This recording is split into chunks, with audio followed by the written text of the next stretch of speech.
Fala galerinha, como vocês estão? Espero que vocês estejam muito bem, espero que vocês estejam aí aproveitando a quarentena de vocês, estudando bastante.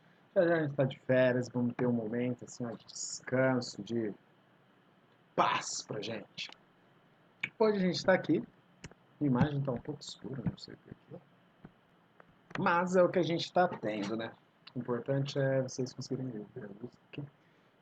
Gente, hoje a gente vai seguir falando dos nossos amigos sordados e vamos falar dos répteis, que é um grupo, é uma classe muito importante, é uma classe assim fundamental para o surgimento das aves, dos mamíferos, tá?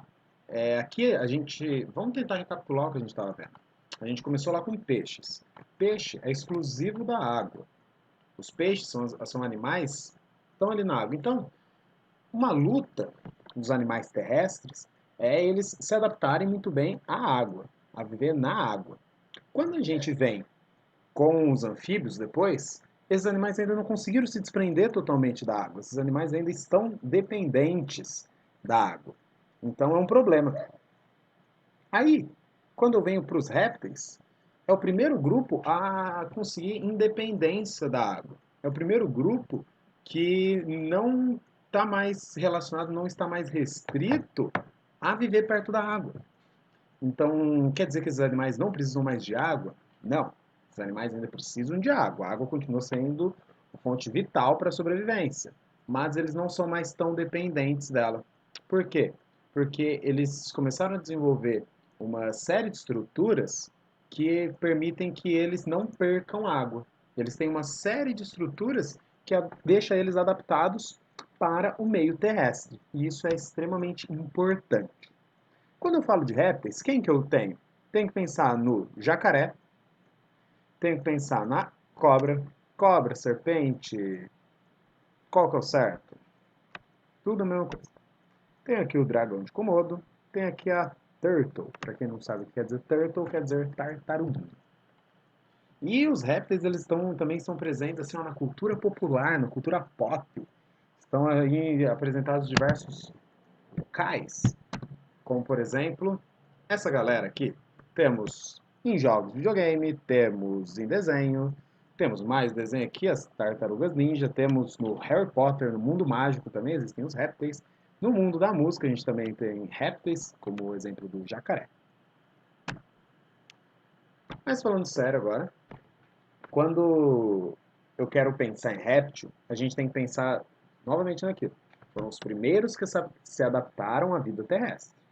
Ah, mas e os anfíbios? Os anfíbios eles não conseguiram se adaptar perfeitamente à vida terrestre. Eles sempre tinham que estar vivendo ali, ó, naquele ambiente de transição, tá? Ah, mas e a cobra cega? Pô, a cobra cega é uma fatia bem pequena do tamanho do grupo dos anfíbios. Então a gente não pode falar que eles estão adaptados pegando um grupo pequeno daquele filo, daquela classe, uma ordem específica daquela classe. Não dá. Então, para eu falar que essa classe está totalmente adaptada ao meio terrestre, eu preciso ter uma grande amostragem. Eu preciso que a maioria desses indivíduos estejam adaptados a viver na Terra. E eu falo que esses animais eles já estão adaptados à vida terrestre, por quê? Porque eles não precisam de água para respirar, não necessitam de água para respirar, e eles não necessitam de água para se reproduzir. Então, gente, olha como agora tá bem mais fácil para eles. Os animais, agora, a vida, vamos tentar nos imaginar assim, há milhões de anos atrás, quando só existia peixe e anfíbio por aí. Gente, o que que era a vida de vertebrados? Pensando sempre assim, pessoal, em vertebrados, tá? Neste momento, os artrópodes já tinham conquistado totalmente o ambiente terrestre. Mas quando a gente pensa no deserto, não existia vertebrado em deserto. Por quê? Porque nenhum era adaptado a viver, a respirar sem a presença da água ali. Para ter uma respiração cutânea, esse animal precisa que a pele dele seja úmida, tá? Agora não, agora já bem melhor. E algumas coisas ajudaram muito os répteis a atingirem o ponto que eles atingiram. como por exemplo, o esqueleto deles mais robusto, a excreção melhorada, respiração, tegumento, que é a pele. Mas eu vou falar de cada um desses pontos com vocês. Ó, se a gente tentar, já vamos olhar aqui, que já fica bem simples. Tá meio, não sei se vai dar para ver, vocês verem muito bem o esqueleto aqui dos répteis. Mas se a gente comparar o esqueleto de anfíbios e o esqueleto dos répteis, meu, o esqueleto dos anfíbios, ele é muito mais frágil. Ele não tem nem costelas. Os répteis já vão ter uma caixa torácica muito mais expandida. Na real, os anfíbios têm costelas. Eles não conseguem ter uma caixa torácica decente. Como os répteis vão ter uma caixa torácica muito mais expandida, isso permite com que os pulmões do animal se expandam mais. E depois a gente vai ver que o pulmão dele já é bem diferente do pulmão dos anfíbios. Então isso permite que o animal consiga fazer muito mais trocas gasosas com o ar e não fique dependente da pele. Tá? E os membros vão ser mais robustos, para eles terem uma maior mobilidade. E eles vão ter uma disposição arqueada, formando um arco. Você vê? Eles andam assim, ó. Tá bom? Sempre o ventre deles mantido próximo ao solo. Por quê? Gente, a gente tem que pensar um negócio. O ventre do animal, região ventral, na maioria das vezes, vai ser a região mais sensível do corpo desse animal. Então, ele manter o ventre próximo ao solo é uma vantagem adaptativa. Por quê? Porque os predadores sempre vão procurar a primeira região ventral. Se está mais próximo ao solo, dificulta a vida dessa galera. Esses animais vão excretar ácido úrico. Olha só, adaptação para viver no ambiente seco. Lembra lá das excretas? Amônia, ureia, ácido úrico. Quem excreta ácido úrico é quem não pode gastar água. O ácido úrico ele é praticamente insolúvel em água. E ele é bem pouco tóxico. Sem contar também que esses animais botam ovos. Então, as excretas têm que ser o menos tóxica possível, tá bom? Sempre animais que botam ovos precisam ter excretas o menos tóxico possível para o embrião não se intoxicar. E eles acabam formando uma urina que a gente fala que é uma urina semissólida. Mais ou menos assim, ó. É como se fosse um cocô. Tipo o cocô de pomba. Aquele cocô de pomba também é uma urina semissólida, gente. É porque a urina, eles possuem uma cloaca. A urina deles vai sair junto com as fezes também. Então vira meio com um negócio meio estranho. Olha o lance da respiração aí que eu comentei com vocês. Se eu for comparar os pulmões. Opa, mexi um negócio. Pulmões de um anfíbio com os pulmões de um réptil. Primeiro, primeiro ponto. Os pulmões dos répteis já são bem maiores. Como o pulmão desses répteis são maiores, é um ponto positivo para eles. Se o pulmão é maior, a superfície de contato com o ar já vai ser maior, por consequência. Outro ponto. Se a gente olhar aqui na imagem, a gente vai ver que o pulmão dos répteis é totalmente ramificado. E será que isso é bom? Será que isso não é bom? Isso é ótimo. Porque agora eu tenho um pulmão grande e ramificado.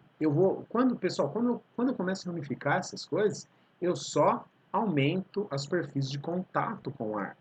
Então agora a superfície de contato com o ar está cada vez maior, maior, maior e faz com que esse animal consiga obter mais oxigênio. Tudo isso, gente, para desprender daquela respiração cutânea. Por que esse animal não pode ter respiração pela pele? Gente, para o anfíbio fazer respiração pela pele, a pele precisava ser fina, impermeável e permeável. Fina e permeável. Ou seja, água, ele perdia bastante água pela pele. Mas o sapo sempre estava do lado do rio, então não é um problema para ele perder água. Mas agora esse animal, por exemplo, estou pensando numa cobra que está vivendo no deserto. Meu, e aí? Se ela tiver uma pele fina e permeável para conseguir respirar por ela, ele vai perder muita água pela pele. Se ele perdeu muita água pela pele, ele está num lugar onde não tem uma disponibilidade grande de água. Ele não pode falar assim, vou tomar uma água ali rapidão. Não dá. Então esses animais, eles vão se adaptando, eles acabam abrindo mão de algumas coisas para poder ter outras. Tá bom? E algumas tartarugas, quando eu penso em tartaruga, pessoal, eu estou pensando em um animal marinho. tá? É um animal que vive dentro da água. Não só marinho, um animal aquático. Gente, as tartarugas, elas podem ficar por muito tempo embaixo d'água e elas conseguem fazer uma respiração cloacal. Elas conseguem, pela cloaca, fazer trocas gasosas. Isso ajuda ela a não ter que ficar toda hora subindo, toda hora indo para a superfície e pode nadar velozmente como ela nada, já vide procurando Nemo. O sistema circulatório desses animais tem uma leve diferença dos sistemas circulatórios anfíbios, mas tem muito em comum. A maioria dos répteis, a grande maioria, vão ter um coração com 3 cavidades. Quais 3 cavidades? 2 átrios e um ventrículo. Qual a diferença do coração de um anfíbio? O ventrículo desses animais, ele é parcialmente septado, tá bom? Então, o dos anfíbios não tinha nem esse septo aqui. Agora que a gente está falando dos répteis, eu tenho um ventrículo parcialmente septado, mas ainda assim é somente um ventrículo.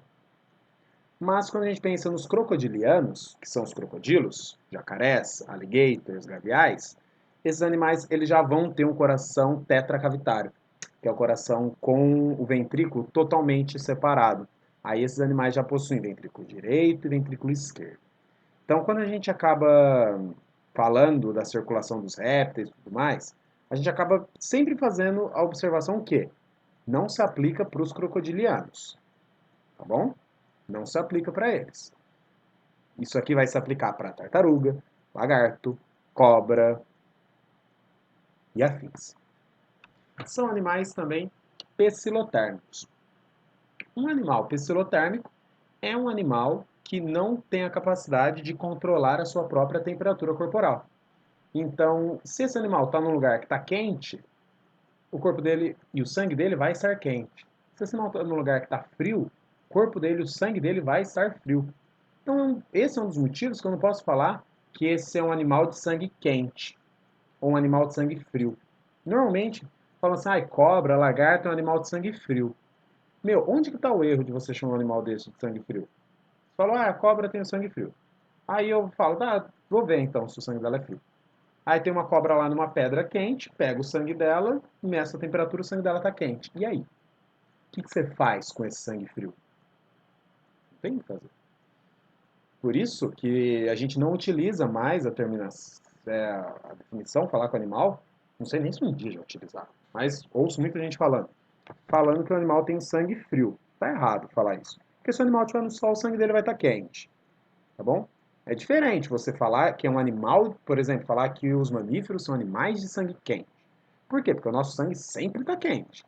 Então, eu posso falar que eu sou um animal de sangue quente. Em nenhum momento vão ver a temperatura do meu sangue e vai estar frio. Uma das, talvez a adaptação mais importante deles para sobreviver ao ambiente terrestre foi o tegumento. O tegumento, a gente já viu, é pele. Por quê? Porque eles têm uma impermeabilização enorme da pele. Tem muita queratina na pele desses animais. Nossa pele, por exemplo, nossa pele tem queratina. Nossa pele é impermeável. Mas não se compara à pele desses animais. É muito mais grossa, muito mais impermeável, tá? E agora, que é impermeável, esse animal ele não consegue perder água. Ele não fica perdendo água pela pele, tá? E quando a gente pensa num lagarto macho, eles vão apresentar alguns feromônios que vão liberar algumas secreções que vão servir muito para o acasalamento. Então eles conseguem atrair a fêmea sexualmente por estes feromônios. Aquele lagarto que tiver o feromônio mais forte vai conseguir ganhar a fêmea sexualmente. A fêmea sempre vai pender para quem tiver uma característica mais chamativa, para quem tiver uma característica melhor. Por quê? Qual a chance? Vamos pensar assim, 2 lagartos. Um liberando um feromônio muito forte, um feromônio sexual exalando fortíssimo, e outro liberando bem fraquinho. A gente pensar, qual será desses 2 animais tem a chance de ser mais saudável? o que está liberando um feromônio forte. Ele está em dia com os nutrientes dele. Se ele está liberando um feromônio forte assim, é porque ele está com todos os nutrientes que ele necessita, ok. O que está fraquinho pode ser que esteja passando fome, pode ser que tenha alguma doença. Então a fêmea, a gente tem que entender o quê? A gestação para a fêmea é um investimento energético enorme. É um investimento energético assim, gigantesco. A fêmea investe muita energia para poder ter filhotes. Então, o que ela vai fazer? Ela vai selecionar a dedo os parceiros sexuais dela. Por isso que ela sempre vai escolher o melhor. Tá bom? E tem uns negócios que a gente fala que são os anexos da epiderme. O que são esses anexos da epiderme? São coisas, anexo é aquilo que está preso. Tipo, segue em anexo meu e-mail, o meu currículo. Meu currículo está preso neste e-mail. Então, quais são os anexos da epiderme? Quais são as coisas que estão presas na epiderme? Por exemplo, as garras, as escamas, o bico. Eita, mas dragão de Komodo tem bico? Não. Dragão de Komodo não tem bico. Mas...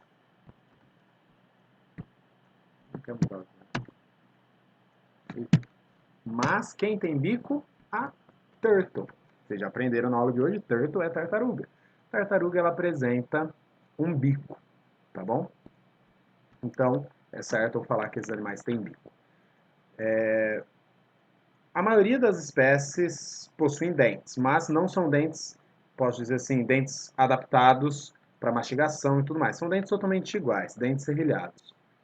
E algumas serpentes vão ser peçonhentas. Aí vem a questão, o que é ser peçonhento? Eu falei para vocês, sapo é venenoso. Então ele produz o veneno na glândula de veneno dele e fica lá de boa. Já as serpentes, que são peçonhentas, elas produzem veneno na glândula de veneno e fazem o quê? Conseguem colocar esse veneno dentro da presa. Eles furam a presa com os dentes e conseguem injetar o veneno dentro da presa. Isso é ser peçonhento. Conseguir colocar o veneno dentro da presa, tá? E normalmente os répteis, eles vão engolir o alimento deles sem ficar mastigando. Por exemplo, um lagarto, ele pode destroçar o alimento antes, mas ele não vai mastigar este alimento. Cobra, eu acho que já deve ser do conhecimento de todo mundo que ela engole as presas dela inteira. E esses animais possuem uma cloaca. Pela cloaca vai ser eliminado o quê? Fezes, urina e gametas, tá bom? Então ele vai ter lá uma câmara, e nessa câmara vai chegar a urina de um lado, nessa câmara vai chegar de outro lado as fezes, de outro lado vai chegar os gametas. É liberado assim, ó, tudo junto, tá bom? Não tem uma separação por sistema. Ah, faltou uma coisa muito importante aqui. A dentição, as serpentes possuem 4 tipos de dentições diferentes que a gente acaba agrupando elas diferentes.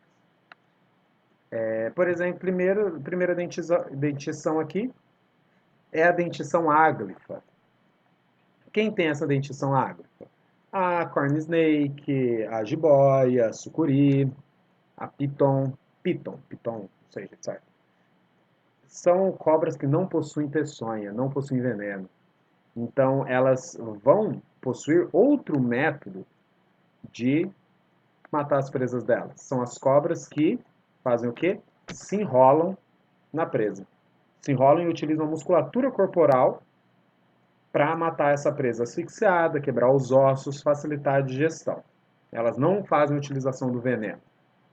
Então, se uma cobra dessa te morder, o máximo que você vai ter vai ser uma dor muito grande. Mas, assim, se essa cobra, se não for uma sucuri de 8 metros, ela não se enrolar em você, tá suave. Aqui do lado a gente tem uma opstóglifa. A presa que vai inocular veneno está lá no fundo da boca dela. Está lá no fundão.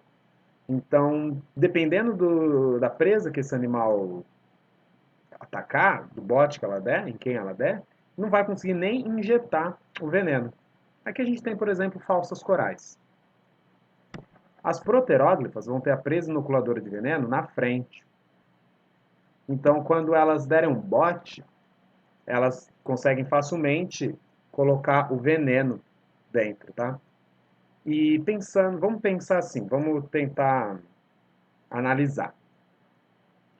Quando ela dá esse bote, ela coloca o veneno, então ela já não necessita mais tanto daquele lance de apertar, de constringir, de matar a presa asfixiada, ok? Quem vai ser assim? Vai ser a coral verdadeira, por exemplo. E temos aqui as solenóglifas. As solenóglifas, pessoal, são as piores, as mais perigosas de todas. Por quê? Porque elas vão possuir uma presa caniculada. O que é uma presa caniculada?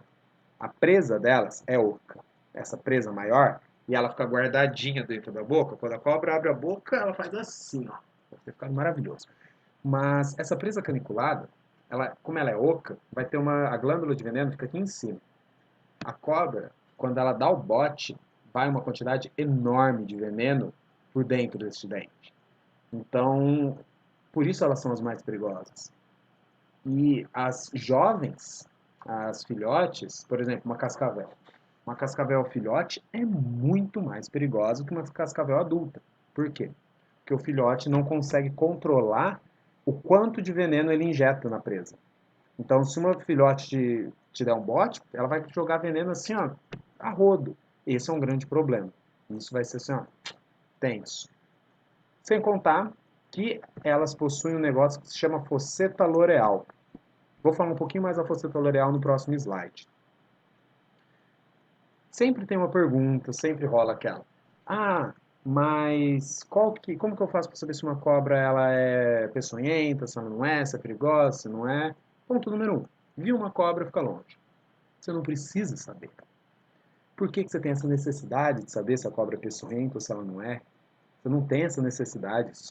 Uma cobra entrou dentro de casa. O que eu tenho que fazer? Cara, mano, se você mora no meio da cidade, dificilmente isso vai acontecer. Se você mora perto de algum terreno baldio, se você mora perto do mato, numa chácara, mano, pega ela com um pedaço de vassoura. A cobra, pessoal, ela nunca dá um bote maior do que 1/3 do corpo dela, tá? Nunca. Nunca dá um bote maior que 1/3 do corpo. Aí, o que acontece? Se essa cobra já não dá um bote 1/3 maior do que o corpo, maior do que 1/3 do corpo dela, já consegue ter uma noção que, tipo, a cobra não vai estar a 3 metros de você e vai voar na sua cabeça. Pega um cabo de vassoura, pega um balde, coloca lá dentro do balde, tampa esse balde, joga ela dentro do balde. O que falta na gente é a gente entender que a gente está invadindo o espaço desses animais.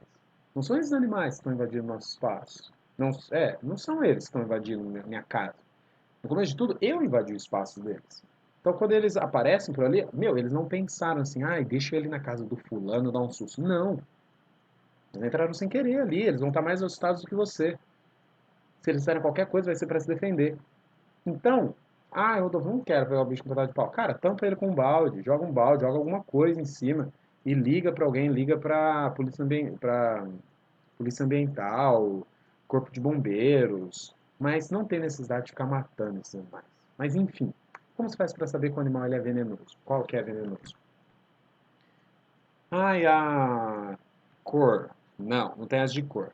Pela coloração, galera, a gente não consegue nem saber se a coral é verdadeira ou se a coral é falsa. Mas a listra que não sei o que, não existe. Já teve gente que morreu por acreditar nessa história da coloração da coral.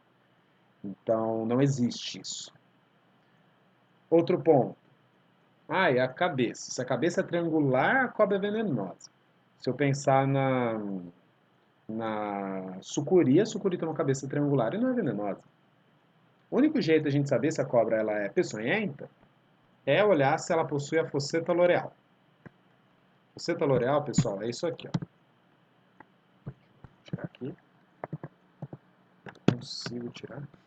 Fosseta loreal é esse buraco. Aqui que ela tem. Parece um narizinho. Essa narina está aqui na frente. Pela fosseta loreal, a gente consegue saber, porque só possui fosseta loreal as cobras que são solenógrafas. Tá?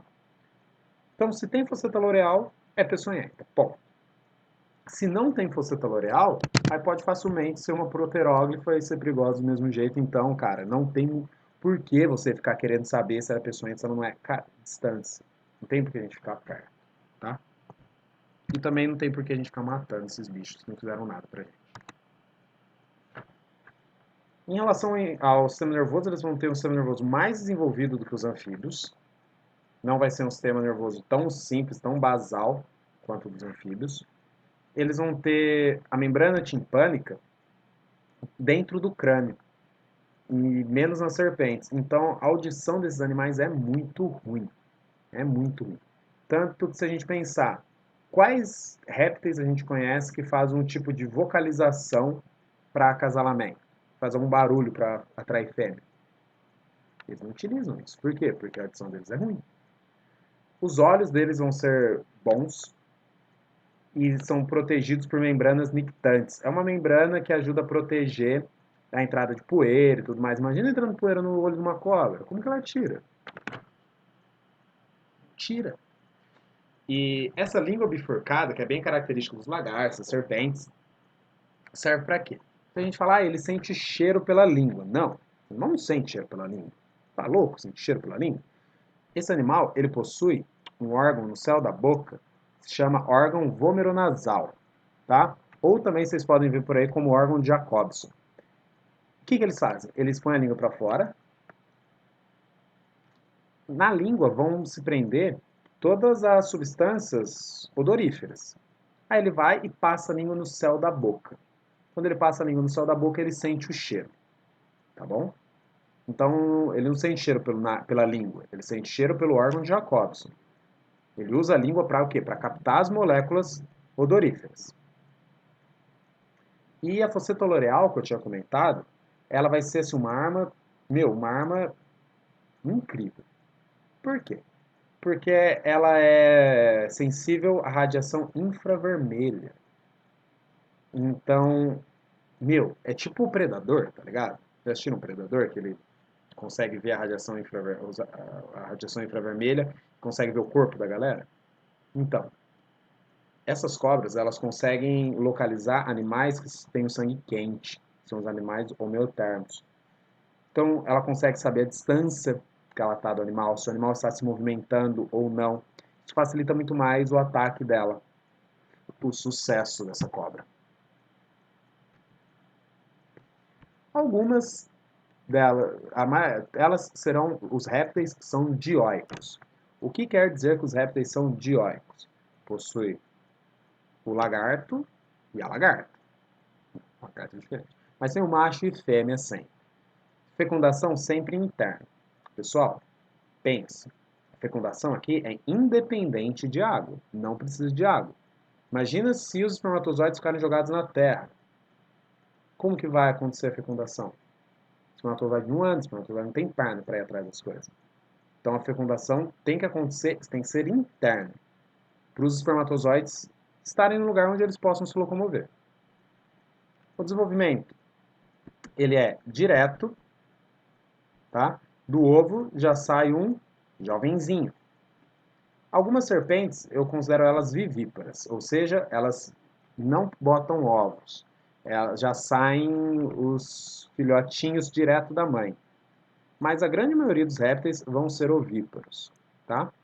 E é um marco evolutivo isso. Por quê? Porque agora esses animais têm um ovo com casca. Até então, peixes, anfíbios tinham ovos, mas os ovos desses animais não eram ovos com casca.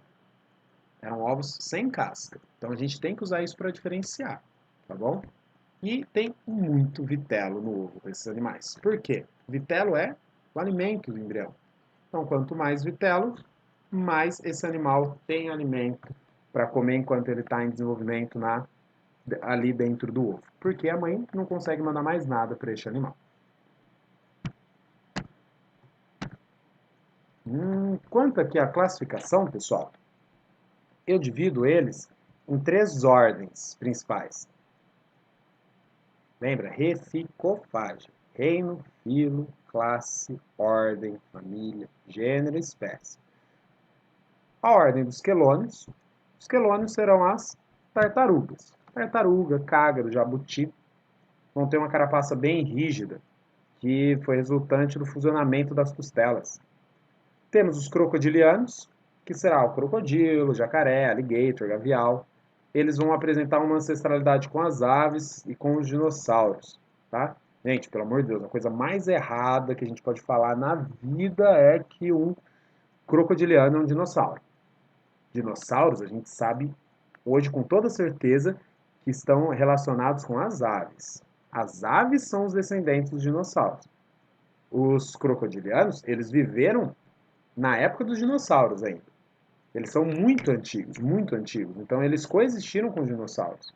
Mas isso não quer dizer que eles são dinossauros, pelo amor de Deus. Desconstrói essa imagem de dinossauro do Jurassic Park da sua cabeça. Vai desconstruindo e vai construindo uma imagem de dinossauro igual uma galinha. Bem melhor. Aí a gente tem os escamados. Serão os lacertílios e os ofídeos. Lacertílios são os lagartos e as iguanas. Tem pata e cauda. Os ofídeos são as serpentes. Não tem cauda. E tem um osso chamado osso quadrado. Esse osso quadrado é o que permite ela deslocar. A boca dela está aqui. Nós conseguimos fazer o que com a nossa boca? Deslocar somente a parte de baixo. O osso quadrado permite que o animal desloque a parte de cima da boca e a parte de baixo. Abrindo um monte, o bocão aqui, ó, ficando desse jeito. Tá? E ofídeos, lembram lá o nome do soro quando alguém toma picado de cobra? Soro anti-ofídeo. Ok? E pessoal, foi isso nossa aula de répteis. Espero que vocês tenham gostado bastante. E até a próxima. Beijo.